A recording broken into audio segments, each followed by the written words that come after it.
A Toolbox production with Baba Yaga Pictures.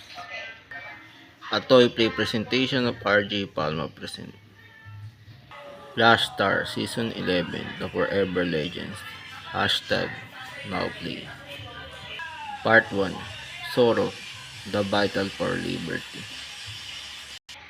Bantay sarado naman ang labas ng kwarto ni Walter. Habang nasa loob siya ng kwarto, nadidetect niya ang lokasyon ng chronovisor machine. Pambihira, bantay sarado pa lang labas ng kwarto ko ngayon.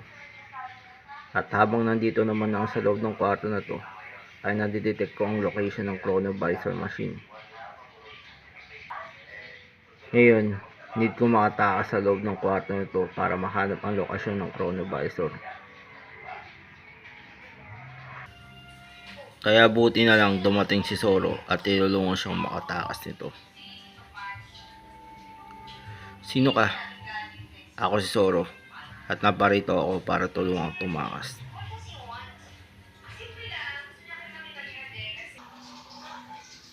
Kaya napilitang pumasok sa loob ng kwarto ang mga gwardiya sibil para pigilan si Zoro.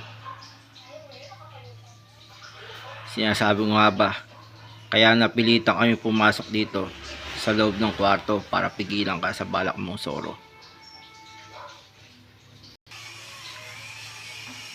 Pero isa-isang pinatalsik ni Zoro ang armas nila at minarkahan sila sa katawan kaya talo sila. Pues, isa-isa akong papatalsikin ng inyong mga armas sa kamay at mamarkahan ko kayo sa inyong katawan upang matalo kayo ngayon. Tara, tignan natin ang tapang mo, Zoro. Sige ba? Sumama si Walter kay Zoro na tumakas. Habang tumatakas sila, nabanggit niya kay Zoro kung anong misyon niya. Okay Zoro, sasama na ako sa iyo para tumakas.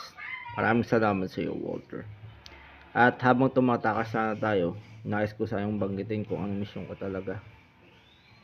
Okay, sige, pwede mo ibanggitin sa akin.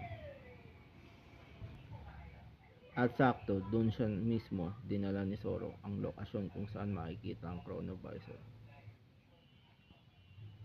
Sakto, doon kita mismo dadalhin. Ang lokasyon kung saan makikita ang chronovisor na sinasabi mo. Maraming salamat sa iyo, Zoro. Pagkarating niya sa lokasyon, kaagad niyang ni-reset ang chronovisor. Matapos niyang ma-reset ang visor, nagkaroon ng pagbabago ito. Malapit ang matapos ang gera sa Middle East, kaya natuwa si Walter. Ayun, pagkarating natin dito sa lugar na to, kaagad kong i-reset tong chronovisor na to. Buti na lang, mabilis ang epekto nito at nagkaroon agad ng pagbabago. Ayon dito sa resulta, malapit at matapos ang gera sa Middle East. Kaya natutuwa ako ngayon, Zoro. Maraming salamat naman kung ganun, Walter. At plano niya na bumalik sa panahon niya. Kaya nagpaalam siya kay Zoro dahil tapos ang mission niya. Zoro, plano ko na sanang bumalik sa panahon ko. Kaya nagpapaalam na ako sa iyo dahil tapos ang mission ko. Okay, sige ganun, kaibigan. Mag-iingat ka. Maraming salamat sa tulong mo, Zoro. Walang anuman yun, kaibigan. At naiinis naman ngayon sila Commander Raymond at Lieutenant Horacio sa ginawang pagtakas si Walter kasama si Zoro. Commander Raymond, bakit na yun, Lieutenant Horacio?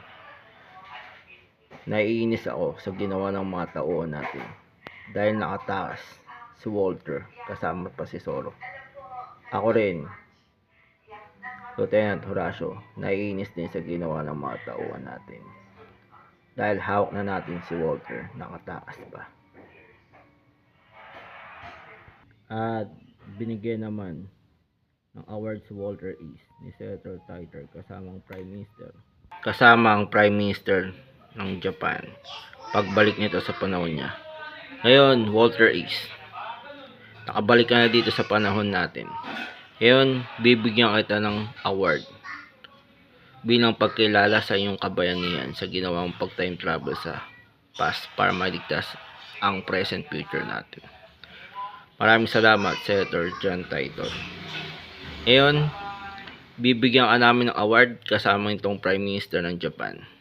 Para sa ganun, tanawin din ang pasalamat nila sa iyo. Maraming salamat din po, mahal na Prime Minister. Walang anuman yon, Walter East. At tinulungan naman ni Zoro sila Marcela at Bernardo na huliin ang dalawang assassin na nagtumba sa AD camp ni Aragon. Na i-turn over na ito sa mga otoridad para mabigyan ng katarungan ang pagkamatay ng AD camp. Magandang araw sa iyo, Marcela at Bernardo. Zoro? Oo, ako nga. Tulungan ko na kayo na i-turn over tong dalawang assassin na to na nagtumba sa AD camp ni Aragon. Na i-turn over na to sa mga otoridad para sa ganun ay mabigyan naman ang hustisya at katarungan ang pagkamatay ng AD camp niya. Maraming salamat talaga, Zoro. Walang anuman yun. To be continued and the end is near.